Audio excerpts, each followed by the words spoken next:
Iblis volunteered that if he can come with the angels to kill these corrupted jinns on the earth, and Allah Azza wa Jal gave him permission.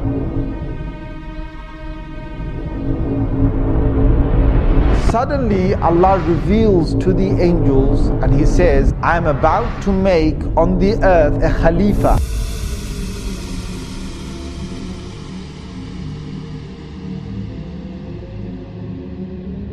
Now Iblis is a creation of God. Iblis is a creation of God. Iblis is a jinn. Iblis is, he's made of fire, which the Quran talks again in several places that he's made of fire. But where did Iblis come from? And were there the likes of Iblis before? So the Mufassirun have commented. Again, this is based on those narrations that I talked about earlier. And what Allah Azza wa Jal did is that He created a whole creation of jinns that were on the earth. And this you will find in many of the early Mufassirun have commented on this. He created them on the earth and they had got taklif. Now what is taklif? Taklif is that God's now given them a responsibility to recognize Him. Now when Allah gives responsibility to creation, He will send messengers. So what Allah did is that He sent jinn messengers. So before there was human messengers, before Adam alayhi salam, who was the first human messenger, there were many jinn messengers that Allah Azza wa Jal sent to them. Now the jinns are made of fire, and the jinns, one of the things they have inside them, being fiery is that you're angry and you're hasty, you're fast, you're very powerful.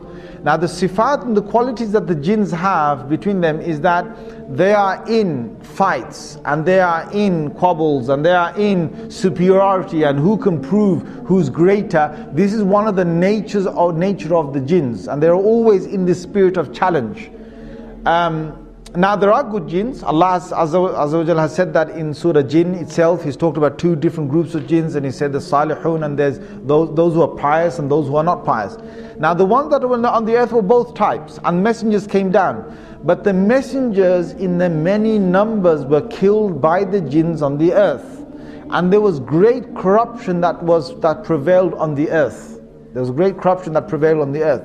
Now there was one notable jinn that was very pious. Iblis, being who he was a good jinn, and he started to worship God to the extent, because jinns could fly, and jinns could go through many of the heavens. They could go up and down. They didn't have to stay on the earth. They could travel up. It was only when Rasulullah sallallahu alaihi wasallam came that they were trapped within this first universe. This is clear from the Quran. This in Surah Safat you will find this. In Surah Jin you will find this. That Allah did not allow them to go beyond the first heaven, or the first heaven meaning the end of this universe. They can't go past that after Rasulullah sallallahu alaihi wasallam became a prophet. But before that they could go above that. So what happened is that on these travels, Iblis proved himself that he was so close to God. And Allah Azza wa Jal then allowed him to get closer and closer, to higher and higher basically. And they say in some of these narrations that there was no space in the heavens was left, like no large space was left in the heaven, but Iblis had gone there and he had worshipped God. So he was a very, very, very close, you could say jinn, servant jinn, however you want to put it, to God. Until then, Allah Azza wa Jal allowed him to come in the company of the